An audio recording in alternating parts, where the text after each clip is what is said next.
Então, boa noite a todos. Hoje,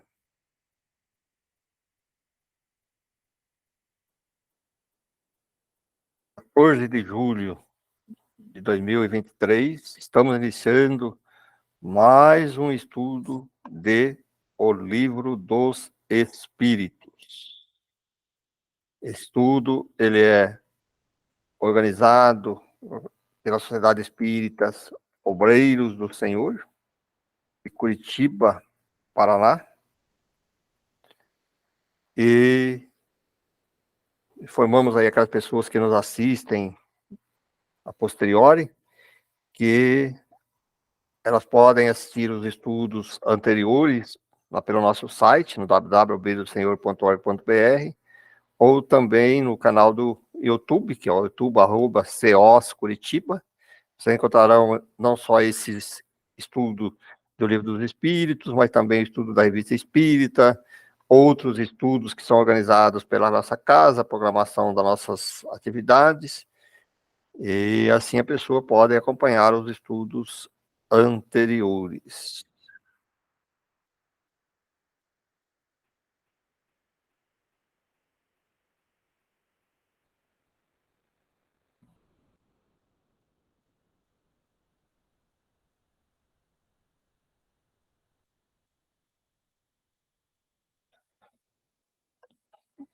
Peço permissão para vocês, estamos com um probleminha de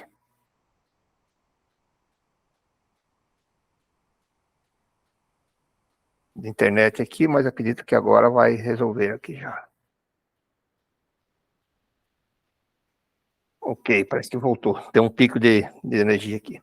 Então, dando continuidade, estamos hoje no nosso 18º estudo.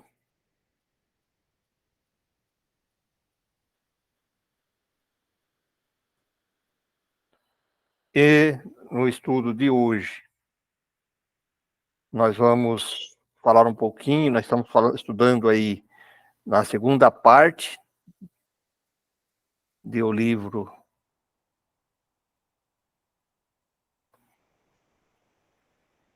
Continuamos oscilando aqui, a minha internet aqui, alguma coisa isso.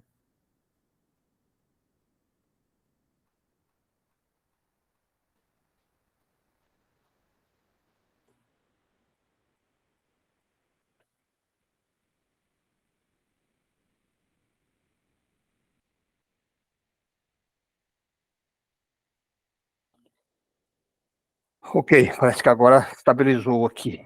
E peço desculpa aí para as pessoas que estão acompanhando, mas transmissões ao vivo têm essas questões. Como disse, então nós estamos no nosso estudo 16, e no estudo de hoje nós vamos falar um pouquinho sobre relações de simpatia e de antipatia entre os espíritos, metades eternas. Então, nos estudos anteriores, nós estamos vendo aqui que nós estamos nesse capítulo 6º, que fala sobre da vida espírita, né? Então, nós falamos aí sobre as programações da reencarnação, que nós, como espíritos, programamos as nossas reencarnações até um certo ponto. E também falamos aí sobre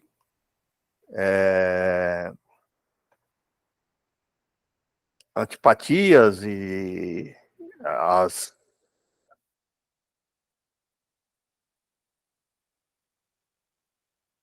todas essas questões ligadas ao mundo espiritual. Então, hoje ele vai comentar aqui, Kardec pergunta para os espíritos, essa relação de simpatia e antipatia dos espíritos, né? Então, na 291, além da simpatia geral, oriunda da semelhança que entre eles exista, votam-se os espíritos recíprocas afeições particulares? Então, Kardec está perguntando se no mundo espírito também existe essa simpatia que nós temos aqui no mundo terreno, né? Então, o espírito responde. Do mesmo modo que os homens, sendo, porém, que mais forte é o laço que prende os espíritos uns aos outros, quando carentes de corpo material, porque entre esse laço não se acha exposto às vicissitudes das paixões. Na 292, Alimenta o ódio entre si, os espíritos? Só entre os espíritos impuros há ódio. E são eles que insuflam nos homens as inimizades e as dissensões. Na 293, Kardec pergunta: conservarão o ressentimento um do outro no mundo dos espíritos? Dois seres que foram inimigos na Terra? Olha, essa resposta também é bem interessante. Ele responde não, né? Compreenderão que era estúpido o ódio que se votavam mutuamente, e pueria o motivo que eu inspirava. Olha bem, aí ele fala não, né? Mas na parte de baixo, olha que ele diga: apenas os espíritos imperfeitos conservam uma espécie de animosidade, enquanto se não purificam. Quer dizer que existe sim, né? Se foi unicamente o interesse material, os que inimizou nisso, não pensarão mais por pouco desmaterializados que estejam. Não havendo entre eles antipatias, tendo deixado de existir a causa de sua desavença, aproximam-se um dos outros com prazer. E o Kardec faz um comentário sobre essa resposta, né? Sucede como entre dois colegiais que, chegando à idade da ponderação, reconhecem a puerilidade de suas dissensões infantis e deixam de se mal querer. Na 294, a lembrança dos atos maus que dois homens praticaram um contra o outro constitui obstáculo que entre eles reine simpatia? Essa lembrança os induz a se afastarem um do outro. Que sentimento anima, que sentimento anima, depois da morte, aqueles a que fizemos mal nesse mundo? Se são bons, eles vos perdoam, segundo o vosso arrependimento. Se maus, é possível que guardem ressentimento do mal que lhes fizestes, e vos persigam até não raro em outra existência. Deus pode permitir que assim seja por castigo, né, gente? Então, isso aqui é os processos obsessivos constituindo isso aí, né? Na 296, são suscetíveis de alterar as afeições individuais dos espíritos? Não, por não estarem eles sujeitos a enganar-se. Faltam-lhes a máscara sob que se escondem os hipócritas. Daí vem que, sendo puros, suas afeições são inalteráveis. Suprema felicidade lhes advém do amor que os une. De novo, né? Mas sendo puros, né? 297. Continua a existir sempre no mundo dos espíritos a afeição mútua que dois seres se consagraram na Terra? Sem dúvida, desde que originada de verdadeira simpatia. Se, porém, nasceu principalmente de causas de ordem física, desaparece com a causa. As afeições entre os espíritos são mais sólidas e duráveis do que na Terra, porque não se acham subordinadas aos caprichos dos interesses materiais e do amor próprio. 298. As almas que devam unir-se estão desde suas origens predestinadas a essa união, e cada um de nós tem alguma parte do universo, sua metade, a que fatalmente um dia se reunirá? Olha aí, gente, essa pergunta é muito interessante, hein? Muita gente ainda aqui no mundo terreno acredita nisso, né? Mas a resposta é bem clara. Não. Não há união particular e fatal de duas almas. A união que há é a de todos os espíritos, mas em graus diversos, segundo a categoria que ocupam. Isto é, segundo a perfeição que tenham adquirido. Quanto mais perfeitos, tanto mais unidos. Da discórdia nasce todos os males dos humanos. Da concórdia resulta completa felicidade. E na 299, Kardec continua nessa linha de pensamento, né? Em que sentido se deve entender a palavra metade de que alguns espíritos se servem para designar os espíritos simpáticos? A expressão é inexata. Se um espírito fosse metade do outro, separados os dois, estariam ambos incompletos. A resposta era bem explicativa, né? Na 300, se dois espíritos perfeitamente simpáticos se reunirem, estarão unidos para todos sempre? Ou poderão separar-se e unir-se a outros espíritos? Todos os espíritos estão reciprocamente unidos. Falo dos que atingiram a perfeição. Nas esferas inferiores, desde que o espírito se eleva, já não simpatiza como dantes com os que lhe ficaram abaixo. Na 301, dois espíritos simpáticos são completamente um do outro, ou a simpatia entre eles existente é resultado de identidade perfeita? A simpatia que atrai um espírito para o outro resulta da perfeita concordância de seus pendores e instintos. Se um tivesse que completar o outro, perderia sua individualidade. 302, questão. A identidade necessária à existência da simpatia perfeita apenas consiste na analogia dos pensamentos e sentimentos, ou também na uniformidade dos conhecimentos adquiridos? Na igualdade dos graus de elevação. –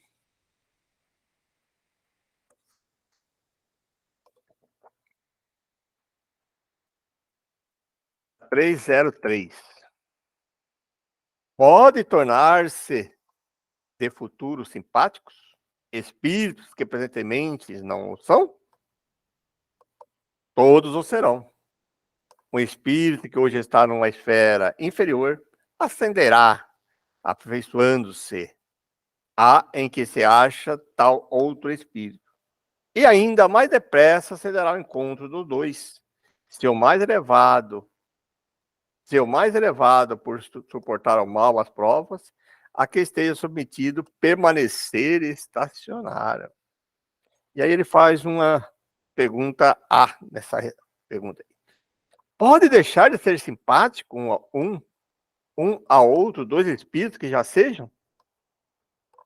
Olha, essa resposta é bem interessante também. Certamente, se um deles for preguiçoso. E aí o Kardec faz o comentário dele sobre essas perguntas, né? A teoria das metades eternas encerra uma simples figura representativa da união de dois espíritos simpáticos. Trata-se de uma expressão usada até na linguagem vulgar e que não deve tornar-se ao pé da letra. Não pertence, de certo, a uma ordem elevada dos espíritos que a empregaram. Necessariamente limitado sendo o campo de suas ideias, exprimiram seu pensamento com os termos de que se teriam utilizado na vida corporal. Não se deve, pois, aceitar a ideia de que, criados um para o outro, dois espíritos tenham fatalmente que se reunir um dia na eternidade, depois de haver estado separados tempo mais ou menos longo.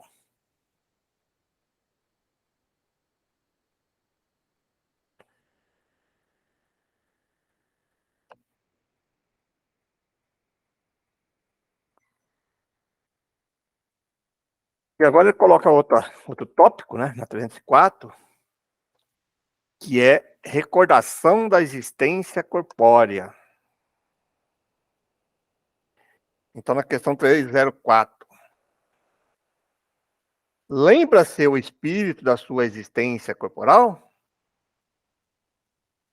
Aqui ficou meio cortada, mas agora já é a resposta, tá, gente? Houve um erro aqui. Lembra-se, isto é, tendo vivido muitas vezes na Terra, recorda-se do que foi como homem. E eu te afirmo que frequentemente ri, penalizando de si mesmo. tal qual o homem que chegou à natureza, que ri das suas loucuras de moço, ou das suas puerilidades na meninice.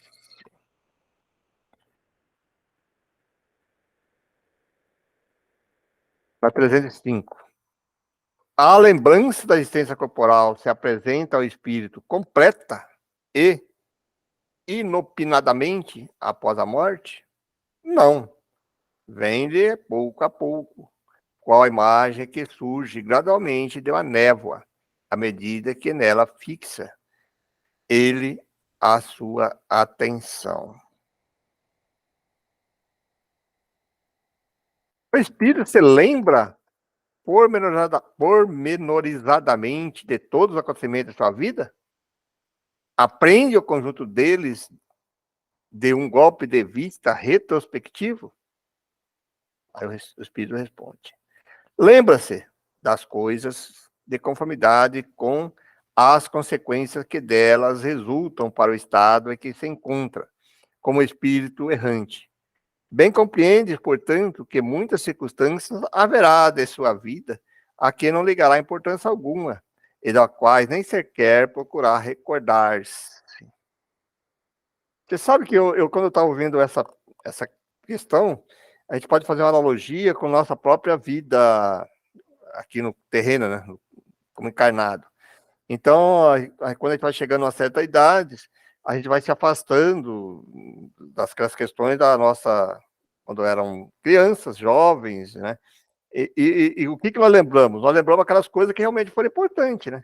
Aqueles momentos que gravaram para nós, que tiveram algum sentido, seja de emoções ruins ou boas, mas não lembramos de tudo, né? Mas quando a gente foca e volta lá, a gente começa a lembrar daquelas questões. As primeiras que vêm para nós são aquelas coisas boas. Então, como espírito, também é a mesma coisa, né? Então, aquelas coisas que realmente interessam, que teve alguma importância, né? E aí ele faz a pergunta A nesse aqui. A e B, inclusive, né? Mas se quisesse, poderia lembrar-se delas? Kardec insiste, né? Pode lembrar-se do mais minucioso pormenores e incidentes, assim relativos aos fatos, como até aos seus pensamentos. Não faz, porém, desde que não tenha utilidade. E uma B. Entrever o espírito objetivo da vida terrestre com relação à vida futura? Certo que o vê e compreende muito melhor do que em vida do seu corpo. Compreende a necessidade da sua purificação para chegar ao infinito e percebe que em cada existência deixa algumas impurezas. 307. Não é que o espírito se lhe desenha na memória a sua vida passada? Será por esforço da própria imaginação? Ou como um quadro que se lhe apresenta à vista? De uma e outra forma. São-lhe como que presentes todos os atos a que tem interesse em lembrar-se. Os outros lhe permanecem mais ou menos vagos na mente, ou esquecidos de todo. Quanto mais desmaterializado estiver, tanto menos importância dará às coisas materiais. Essa é a razão porque muitas vezes evoca um espírito que acabou de deixar a Terra e verifica-se que não se lembra dos nomes das pessoas que lhe eram caras, nem de sua porção, nem de uma porção de coisas que te parecem importantes. É que tudo isso pouco lhe importando, logo caiu em esquecimento. Ele só se recorda perfeitamente bem dos fatos principais que concorreram para a sua melhoria. 308. O espírito se recorda de todas as existências que precederam a que acaba de ter? Todo o seu passado se lhe desdobra à vista, quase um viajor, os trechos do caminho que percorreu. Mas, já como dissemos, não se recorda de modo absoluto de todos os seus atos. Lembra-se destes conforme a influência que tiveram na criação do seu estado atual. Quanto às primeiras existências, a que se pode considerar como a infância do espírito, essa se perde no vago e desaparece na noite do esquecimento. 309. Como considera o espírito o corpo de que vem de separar-se? Olha aí, gente, nós valorizamos o nosso corpo, olha a resposta. Como veste imprestável que o embaraçava, sentindo-se feliz por estar livre dela. Ah, que sensação lhe causa o espetáculo de seu corpo em decomposição? Quase sempre conserva indiferente a isso, como uma coisa que em nada o interessa. 310. Ao cabo de algum tempo, reconhecerá o espírito os ossos ou outros objetos que lhe tenham pertencido? Algumas vezes, dependendo do ponto de vista mais ou menos elevado, de onde eu considero as coisas terrenas.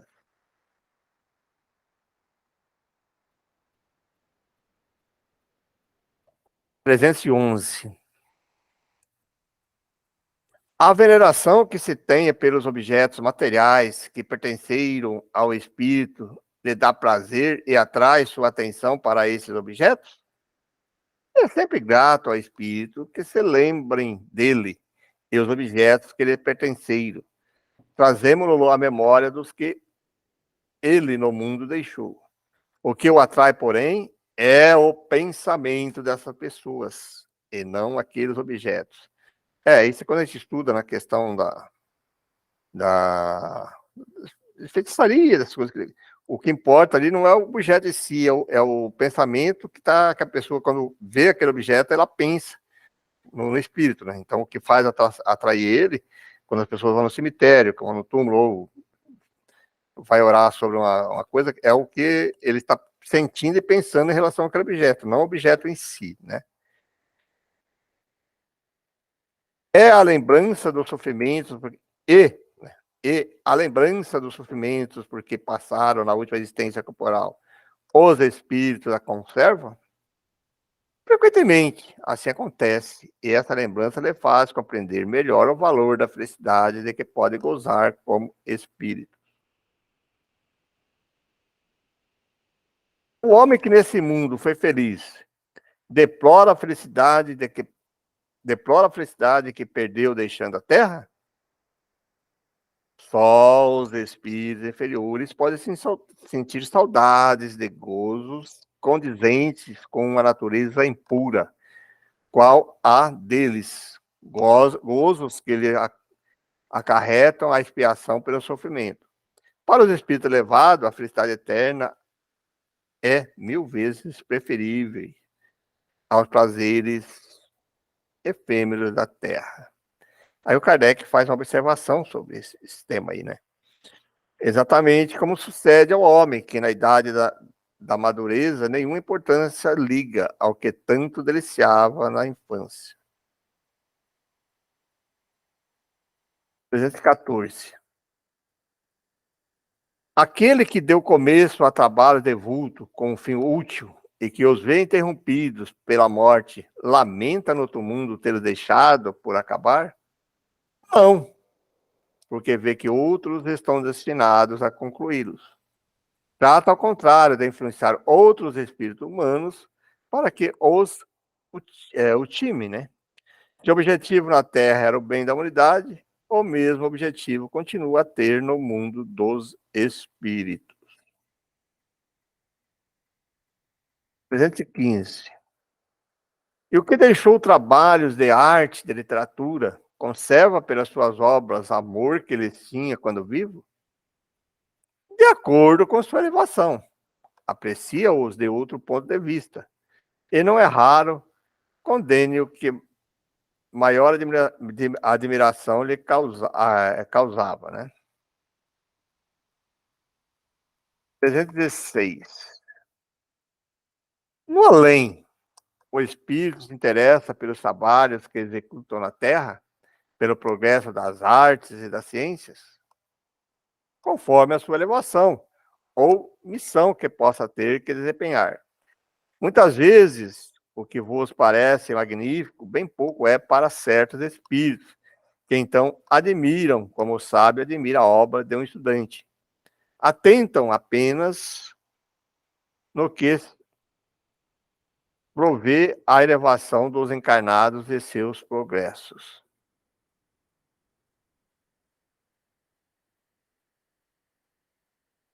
317. Após a morte, conserva o espírito do amor da pátria? O princípio sempre é o mesmo. Para os espíritos elevados, a pátria é o universo.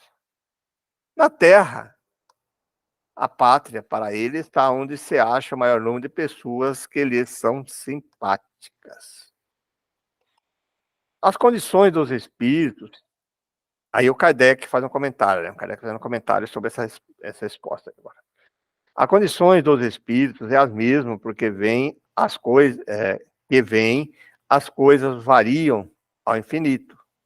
Vou repetir, as condições dos espíritos e as maneiras por que vêm as coisas variam ao infinito, de conformidade com os graus de desenvolvimento moral e intelectual que se achem.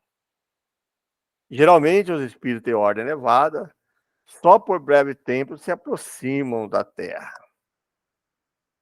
As condições dos espíritos e as maneiras por que vêm as coisas variam ao infinito, conforme o desenvolvimento moral e intelectual em que se acha.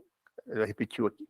Geralmente, os espíritos de ordem elevadas, só para breve, se aproximam da Terra. Tudo que aí se faz tão mesquinho em comparação com os grandes do infinito, tão pueris, são aos olhos deles as coisas que os homens mais importância ligam, que quase nenhum atrativo lhe oferece o nosso mundo, a menos que para aí os levem a propósito de concorrerem para o progresso da humanidade. Os espíritos de ordem intermédia, né, são os que mais frequentemente baixam esse planeta, se bem considerem as coisas de um ponto de vista mais alto do que quando encarnados. Os espíritos vulgares, esses são os que mais comprazem de construir a massa da população invisível do globo terráqueo. Conservam quase que as mesmas ideias, os mesmos gostos e as mesmas inclinações que tinham quando vestido do invólucro corpóreo, né? Mete-se em nossas reuniões, negócios, divertimentos, nos quais toma parte mais ou menos ativa, segundo os seus caracteres. Não podendo satisfazer as suas paixões, gozam na companhia dos que a elas se entregam e os excitam a cultivá-las. Entre eles, no entanto, muitos há sérios que vêm, observam para se instruírem e aperfeiçoarem. Né? Então, a grande maioria ainda, por isso que o mundo ainda de provas e expiações, predominam-se, né? Esses espíritos aí, como que ele coloca aí, os mais pueris aí, né? E então, quem fica mais próximo de nós são esses aí mesmo, né? 318. As ideias dos espíritos se modificam quando, na realidade, muito. Sofrem grandes modificações. A proporção que o espírito se desmaterializa. Eu acho bacana, e a gente sempre frisa isso, que todas as respostas, ele coloca essa grau aí, né, de ligação à matéria, né? Conforme você vai se espiritualizando mais, você vai se evoluindo moralmente, você vai se afastando dessas questões da Terra. Pode esse, algumas vezes, permanecer longo tempo imbuído das ideias que tinha na Terra, ó. Mas pouco a pouco a influência da matéria diminui e ele vê as coisas com maior clareza. É então que procura meios de tornar-se melhor. 319. Já tendo o espírito vivido a vida espírita antes da sua encarnação, como você explica o seu espanto ao regressar no mundo dos espíritos? Essa pergunta é bem interessante também, que eu refleti muito sobre essa pergunta mesmo. Né? Poxa, mas se nós tivemos várias encarnações, Passamos várias vezes aqui no mundo terreno e voltamos para o mundo espírito. Como que a gente pode chegar lá e ter espanto quando volta no mundo dos espíritos? Né? Mas olha a resposta aqui, ó. Isso só se dá no primeiro momento. É o efeito da perturbação que se segue ao despertar do espírito. Mais tarde, ele se vai inteirando da sua condição à medida que ele volta a lembranças do passado. E que a impressão da vida terrena ele se apaga. Então, aí Kardec cita aqui para a gente ver lá na 163 e seguintes, que nós já estudamos esses temas, né? Aqui é uma outra pergunta também bem interessante, né? Um outro tópico que vai ser colocado aqui. Comemoração dos mortos, funerais. Na 320, pergunta. Sensibiliza os espíritos por lembrarem-se deles os que lhes foram caros na terra? Muito mais do que podeis supor. Se são felizes, esse fato lhes aumenta a felicidade. Se são desgraçados, lhes serve-lhes de lenitivo. A 321. O dia da comemoração dos mortos é para os espíritos mais solene do que os outros dias? Apraz-lhes ir ao encontro dos que vão orar no cemitério sobre seus túmulos? A resposta: os espíritos acodem nesse dia o chamado do que na terra lhes dirigem seus pensamentos, como fazem no outro dia qualquer. Olha só. É bem interessante, né? É os pensamentos. E aí Kardec continua insistindo sobre esse tema, né? Ela faz a pergunta no A e B, inclusive.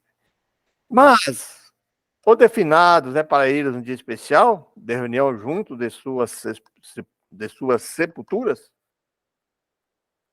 E os espíritos respondem. Nesse dia, em maior número, se reúne nas necrópolis, porque então também é maior em tais lugares, ou das pessoas que os chamam pelo pensamento.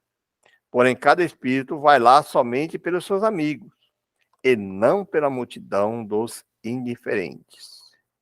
B. Sob que forma comparecem?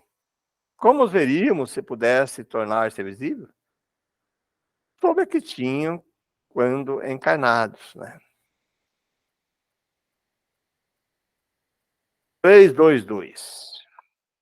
E os esquecidos, cujos túmulos ninguém vai visitar, também lá, não obstante, comparece e sente algum pesar por verem que nenhum amigo se lembram deles? Olha o que o Espírito responde. Ele importa a terra. Só pelo coração nos achamos a ela presos.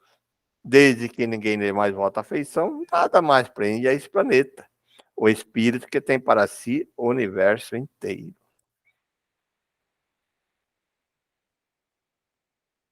323. A visita de uma pessoa a um túmulo ou causa maior contentamento ao espírito, cujos despojos corporais aí se encontrem, do que a prece que por ele faça a essa pessoa em sua casa? Aquele que visita um túmulo apenas manifesta por essa forma que pensa no espírito. A visita é a representação exterior de um fato íntimo. Já dissemos que a prece é que se santifica o ato da rememoração. Nada importa o lugar, desde que é feita com o coração.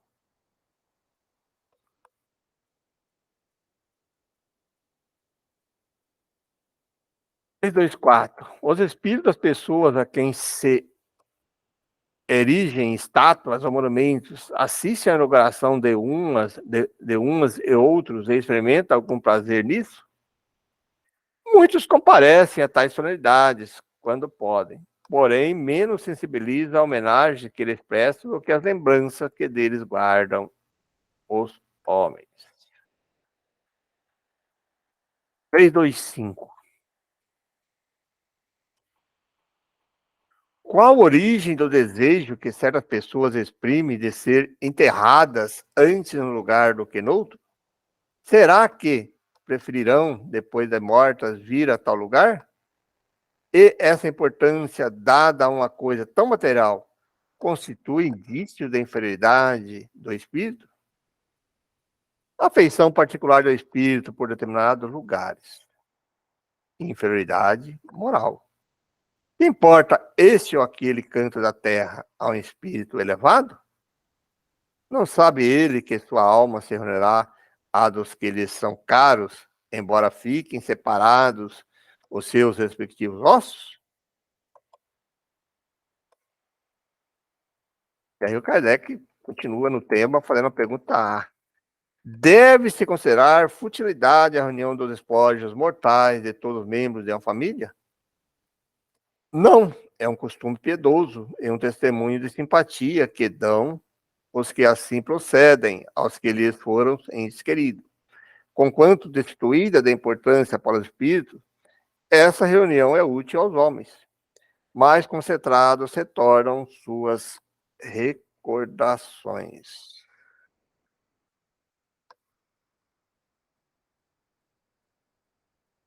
326. Comove a alma que volta à vida espiritual as honras que lhe prestaram aos despojos mortais? Quando já ascendeu a certo grau de perfeição, o espírito se acha esqueimado de vaidades terrenas e compreende a futilidade de todas essas coisas.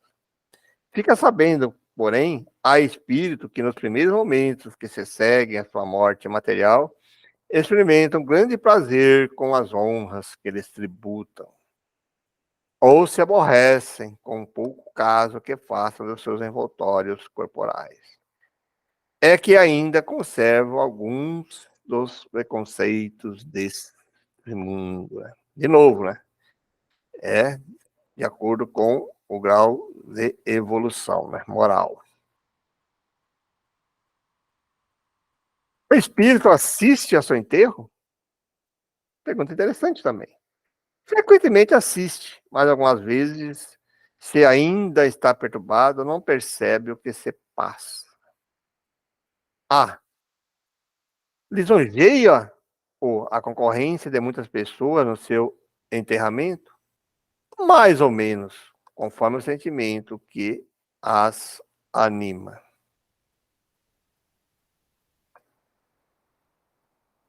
O espírito daquele que acaba de morrer e assiste à reunião de seus...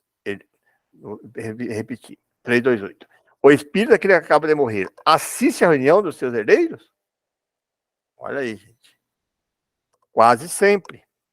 Para seu ensinamento e castigo dos culpados. Deus permita que assim aconteça. Nessa ocasião, o espírito julga no valor dos protestos que lhe faziam. Todos os sentimentos se lhe panteteiam e a decepção que lhe causa a rapacidade dos que entre si partilham os bens por ele deixado. O esclarece acerca daquele sentimento. Chegará, porém, a vez do que lhes motivam essas decepções. Então, a gente fica percebendo, e tem fatos aí que aconteceu recentemente, inclusive aqui no Brasil, e sempre está acontecendo, principalmente dessas pessoas aí mais famosas, né, que têm somas de patrimônios grandes, e quando desencarnam, as brigas, né, entre famílias, aí começa a brigar entre irmãos, irmãs, e esposa, e é uma briga terrível, né, gente? Então, às vezes, Deus permite que o espírito assista isso para ele compreender aí que valor que tinha, né? Então, muitos fazem fortunas e fortunas aí, deixam capitais e depois ficam todos brigando por isso, né?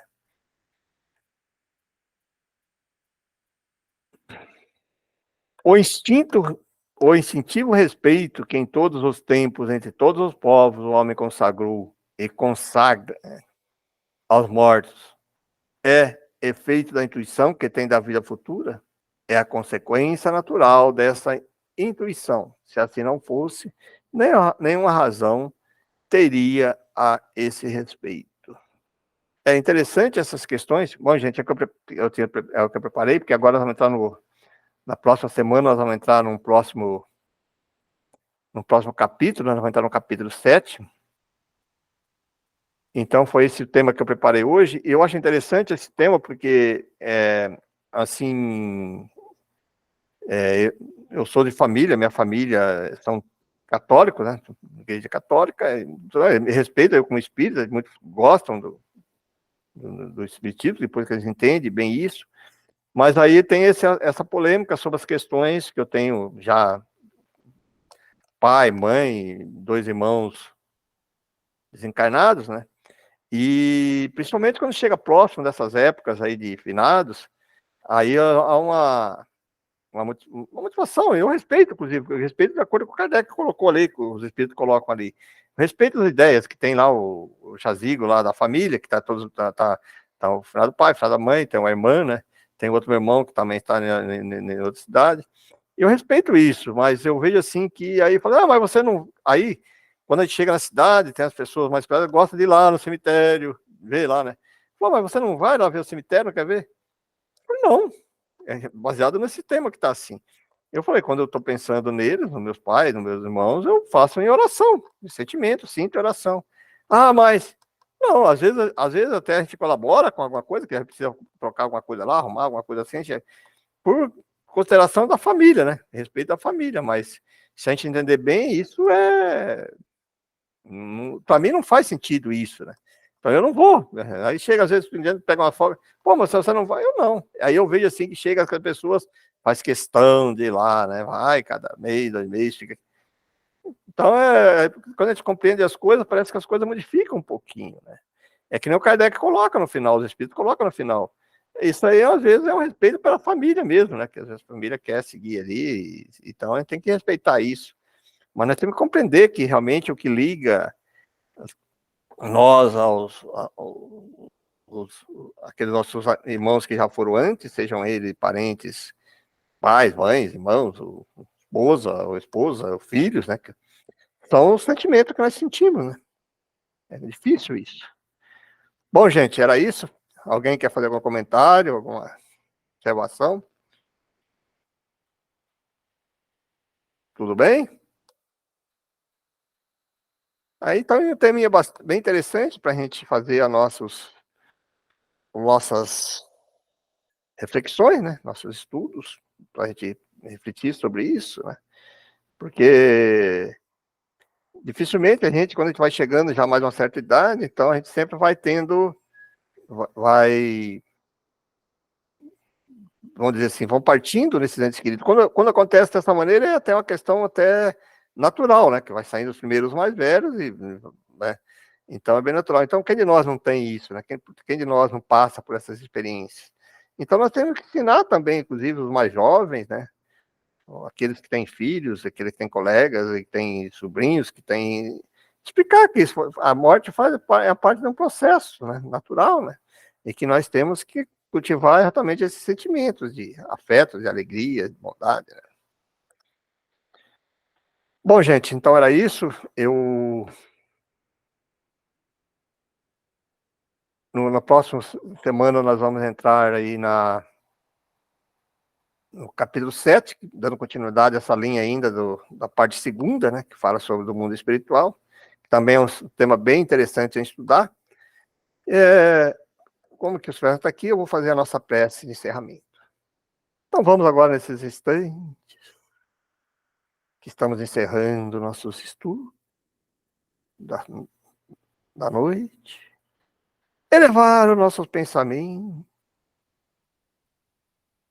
entrar numa sintonia divina, de amor, paz, prosperidade e gratidão a Deus por tudo que nos concede. Obrigado, Deus, principalmente por essa nossa experiência terrena que estamos tendo agora, que nos está proporcionando um encontro com a filosofia, com a doutrina espírita, que assim vai colaborando com a nossa evolução espiritual.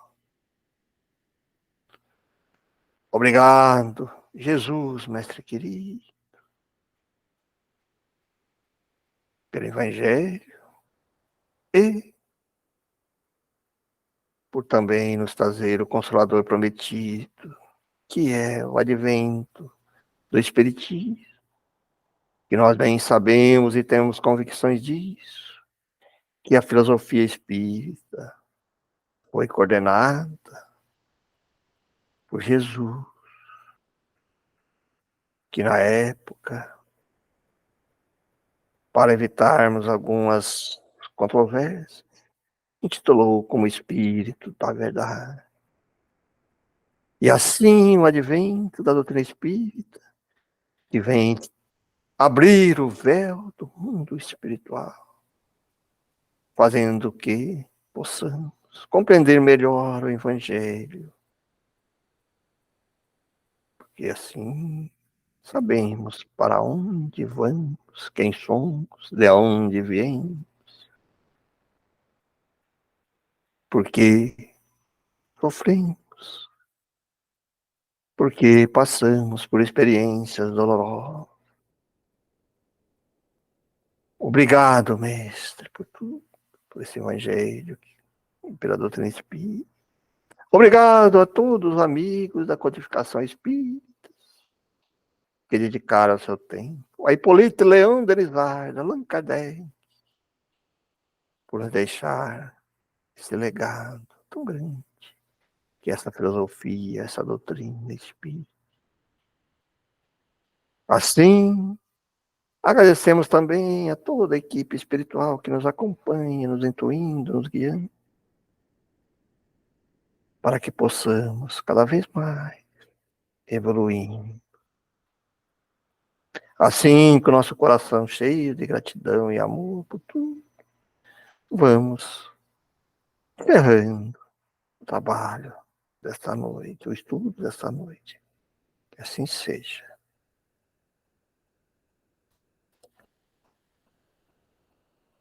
Bom, gente,